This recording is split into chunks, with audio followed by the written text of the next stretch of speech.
I used to be that person who thought more stuff would make me happier. My apartment was crammed with photography gear I rarely used, books I never read, and clothes that hung unworn. I was constantly stressed, comparing myself to others, and feeling overwhelmed by the very things I thought would bring me more joy. Then I discovered the profound wisdom in Fumio Sasaki's approach to Japanese minimalism, and everything changed. These aren't just decluttering tips, they're life-changing principles rooted in ancient Japanese wisdom that taught me what it truly means to live with Shizen. That's naturally, spontaneously, and in flow with what matters most. Rule 1. The things bring things awareness. Mono ga mono wo yobu. Things summon things. Fumio Sasaki taught me something that completely shifted how I see possessions. Things bring things. When I bought my first professional camera, it wasn't just a camera. Suddenly, I needed multiple lenses, filters, tripods, camera bags, cleaning kits, memory cards, and on and on. One purchase became 20. I started applying this awareness before any purchase by asking, what ecosystem am I really inviting into my life? When I considered buying a new lens, I'd visualize everything that would come with it. Not just the lens, but the research time, the care and maintenance, the mental space it would occupy, wondering if I should have bought a different one instead. This principle saved me from so many impulse purchases. That pottery wheel I almost bought, I realized it would bring clay, tools, glazes, a kiln membership, storage solutions, and countless hours of commitment I didn't actually have. Now I see every potential purchase as a whole ecosystem, and most of the time, I choose the peaceful simplicity of saying no. Rule 2. The gratitude over stimulation rule. Kansha no kokoro. The heart of gratitude. One of Sasaki's most powerful insights is that we can choose gratitude over the temporary stimulation of buying new things. He writes that through gratitude, we can trigger sustainable stimulation, which gives us more peace than the stimulation we get by buying something new. I started practicing what I call morning gratitude inventory. Each morning with my coffee, I mindfully appreciate 3 things I already own. Maybe the smooth texture of my favorite ceramic mug, the way morning light filters through the curtains or through the leaves outside, or the familiar weight of my well-worn journal in my hands. This practice completely changed my relationship with wanting. Instead of constantly seeking the next purchase to give me that dopamine hit, I found that same satisfaction, actually a deeper satisfaction, in truly appreciating what I already have.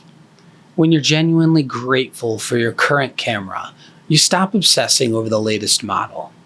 When you appreciate the books on your shelf, you stop accumulating more before you've absorbed the wisdom from what you have. Rule 3. The one day at a time maintenance. Ichinichi zutsu. One day at a time. Sasaki shares this beautiful concept. Instead of thinking about maintaining your minimalist lifestyle forever, which can feel daunting or overwhelming, just focus on today. One day of mindful choices. One day of caring for what you already have. One day of choosing experiences over things. I apply this to my daily photography practice. Instead of worrying about building the perfect portfolio over years, I focus on taking one meaningful photograph today. Instead of stressing about keeping my space minimal forever, I simply choose to put things back in their proper places today, to appreciate the empty space on my desk today, to resist one unnecessary purchase today. This approach makes minimalism feel sustainable rather than restrictive. It's not about perfection. It's about gentle, consistent choices that align with your values. Some days I'm better at it than others, and that's perfectly fine. The goal isn't to be a perfect minimalist. It's to live more intentionally, one day at a time. I have to say, even in the beginning, I was not really a fan of the term minimalist, but through researching and maybe exploring a bit more of a Japanese minimalism style, I've come to embrace the term. Rule 4, the identity shift principle. Jibun wo shiru, knowing your true self. Sasaki realized that he had been trying to express his identity through his possessions. His massive book collection was supposed to make him seem intellectual. His gadgets were meant to show he was tech savvy. But minimalism taught him to express identity through actions, values, and presence instead of things. I noticed I was doing the same thing with my photography gear. I thought having expensive equipment would make me seem like a serious photographer, but it was actually distracting me from developing my eye and my skills. When I simplified my gear to just what I truly used and loved, my photography actually improved because I was focused on vision rather than equipment. Now I ask myself, am I keeping this because it serves my actual creative practice, or because I think it says something about who I am? True identity comes from how you show up in the world, how you treat others, the art you create, the moments of presence you cultivate. Your things should support these expressions of self, not substitute for them.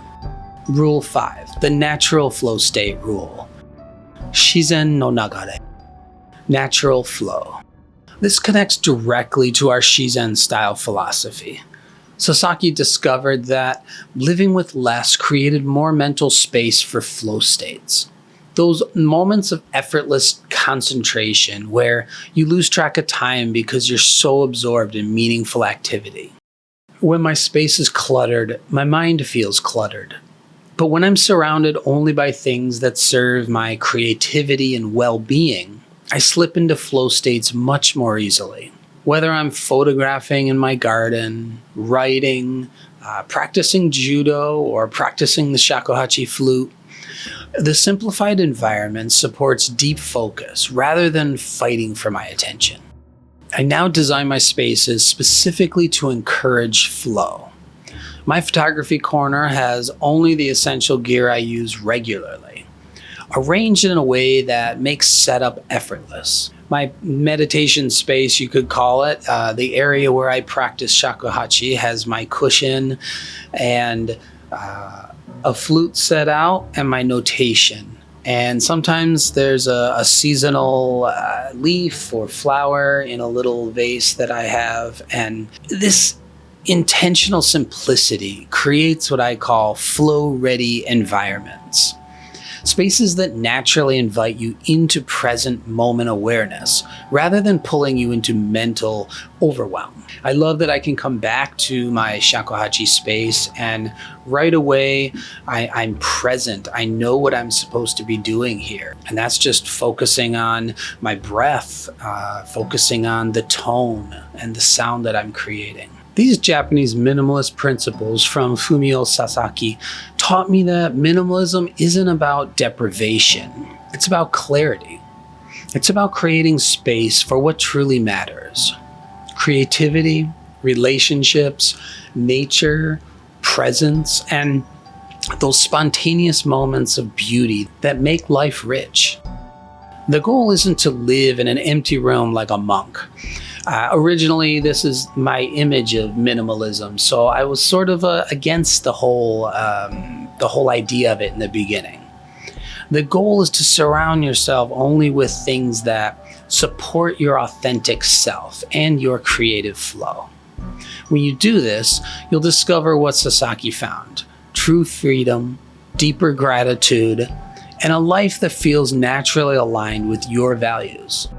Living with Shizen means trusting that simple, natural choices will lead to a richer life than forcing and accumulating ever could. Sometimes the most profound transformation comes not from adding more, but from having the courage to let go of what no longer serves your journey. If these principles resonate with you, I'd love to have you join us over at the Shizen Style website at shizenstyle.com, and where the community is growing.